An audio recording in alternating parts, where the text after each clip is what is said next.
बिहार में सरेआम महिलाओं को पैसे बांटे गए रोजगार के नाम पर, लेकिन असल में ये पैसे रोजगार के नहीं बल्कि बिहार में जीत और वोट खरीदने के लिए थे। श्री गुरु तेग बहादुर साहिब के 350वें शहीदी दिवस को समर्पित पंजाब सरकार की श्रद्धा और सत्कार से भरपूर पहल पंजाब के 23 जिलों में गुरु साहिब के जीवन और बलिदान को दर्शाते light and sound show Srinagar, Gurdaspur, Faridkot और तख्त श्री दमदमा साहिब, तलवंडी साबो से अनंतपुर साहिब तक 4 महान नगर कीर्तन तथा 23, 24 और 25 नवम्बर को अनंतपुर साहिब में होने वाले भव्य समागमों में मुख्यमंत्री सरदार भगवंत सिंह जी मान की ओर से सभी को नतमस्तक होने का हार्दिक अनुरोध। आइए अपनी अटूट श्रद्धा और सत्कार के साथ इन समागमों का हिस्सा बने।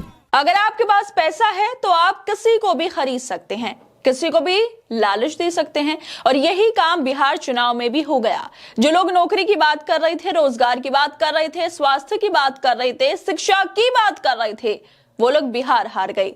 और जिसकी सरकार बिहार में पहले से ही थी, जिनके पास मुद्दे नहीं थे, जिनके राज में बिहार को बेरोजगारी मिली, पलायन मिला, वो जीत गए, क्योंकि चुनाव से पहले 10,000 रुपए बांटे गए। बिहार में करोड़ों रुपए ज्ञानेश कुमार के सामने बांटे गए और चुनाव रिजल्ट अपने पक्ष में कर लिए गए। बिहार में जिस तरह से पैसे बांटे गए थे उसको लेकर लगातार सवाल उठ रहे हैं, लेकिन इन सब के साथ सवाल उठ रहे हैं गोदी मीडिया पर, जो बीजेपी वालों से, एनडीए के नेताओं से पूछ नहीं पा रहा सवाल कि ये पैसे वोट खरीदने के लिए दिए गए थे क्या महिलाओं का वोट खरीदना था इसलिए पैसे बांटे गए। अंजना ओम कश्यप हो, रूबिका या चित्रा, अमीश देवगन, सुधीर, किसी ने भी ये हिम्मत नहीं दिखाई, जिसको लेकर ही अब बिहार में तीसरे विकल्प के तौर पर चुनाव लड़े प्रशांत किशोर सवाल उठा रहे हैं।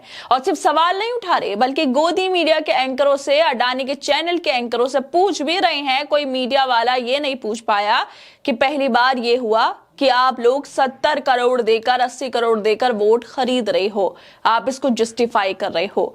बीजेपी वालों से सवाल पूछने की हिम्मत मीडिया 2014 में ही खो चुका था।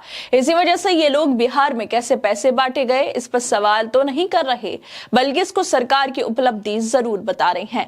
दरअसल बिहार में एनडीए को बहुमत से ज्यादा सीटें मिल गई, लेकिन एनडीए की इस जीत पर सवालों का सिलसिला रुकने का नाम ही नहीं ले रहा।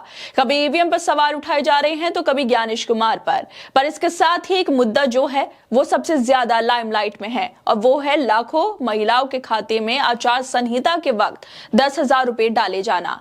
लेकिन मीडिया इस मुद्दे पर खामोश है। क्यों खामोश है?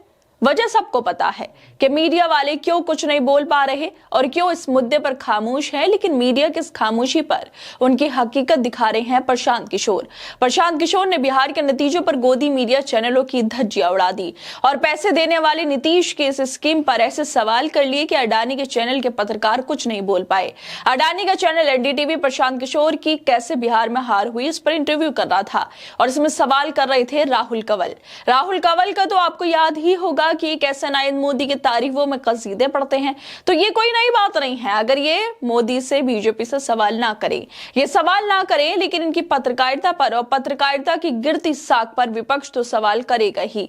इसलिए एनडीटीवी के इंटरव्यू में प्रशांत किशोर राहुल कंवल से कहते हैं, कोई मीडिया वाला ये नहीं पूछ रहा पहली बार ये हुआ कि आप लोग 70 करोड़ देकर, 80 करोड़ देकर वोट खरीद रहे हो, आप इसको जस्टिफाई कर रहे हैं। राहुल कंवल इस पर कहते हैं हम इसको जस्टिफाई नहीं कर रहे, जिसके बाद प्रशांत किशोर कहते हैं आप वो सवाल नहीं उठा रहे। फिर राहुल कंवल कहते हैं हमने ये बहुत बार पूछा कि आप वोट खरीद रहे हो 10,000 रुपए देकर। वैसे राहुल कंवल ने ये बात तो बोल दी, लेकिन इस पर यकीन कर पाना मुश्किल है कि ये एनडीए वालों से कैसे सवाल पूछ सकते हैं कि आप वोट खरीद रही हैं। खैर, फिर भी प्रशांत किशोर से इन्होंने ये बात कह दी, जिस पर प्रशांत किशोर आगे कहते हैं उड़ीसा में यही मॉडल चला। उड़ीसा में नवीन बाबू के स्वास्थ्य को लेकर खबर चलती रही, लेकिन वहां भी यही मॉडल था कि वहां पर एक अधिकारी थे, उनका एक तंत्र था, वो बड़े एफिशिएंटली इलेक्शन को मैनेज करते थे और नवीन बाबू लगातार जीतते थे और लोग दंग रहते थे। इनसे ज्यादा तो किसी की पॉपुलैरिटी नहीं है, नवीन बाबू से ज्यादा कोई पॉपुलर नहीं है, ये कोई प्रचार नहीं करते थे, कोई संगठन नहीं बनाते थे, इनको सही से उड़िया बोलनी नहीं आती थी, फिर भी जीत जाते थे। ये 20-25 साल तक वहां पर चला। बिहार में भी कमावेश वही मॉडल, जो अधिकारी हैं यहाँ पर, सरकार ने चुनाव लड़ा है, सरकारी पैसे से चुनाव लड़ा गया, और उसके परिणाम को आप ऐसे मत जनरलाइज कीजिए कि बिहार में हर कुछ हंकी डोरी है। हंकी डोरी मतलब सब कुछ ठीक है। प्रशांत किशोर के जवाब पर राहुल कंवल कहते हैं, आप जब ऐसे कहते हैं तो वोटरों की तो समझ है, जो उनकी सोच है उस पर भी आप सवाल खड़े करते हैं। उन्होंने आपकी बात सुनी, तेजस्वी की सुनी, नीतीश कुमार की सुनी और नरेंद्र मोदी की भी बात सुनी, लेकिन फिर अपनी अकल लगाई ना। प्रशांत किशोर इस पर कहते हैं, वोटरों की बात को मानते हैं, लेकिन आप देखिए तो ज्यादातर लोगों ने इनके खिलाफ ही वोट दिया है। ये मत कहो कि बिहार में सब ने इनकी बात मान ली। बिहार में असल मुद्दे कुछ और हैं और बीजेपी मीडिया कुछ और ही दिखाने में लगा है।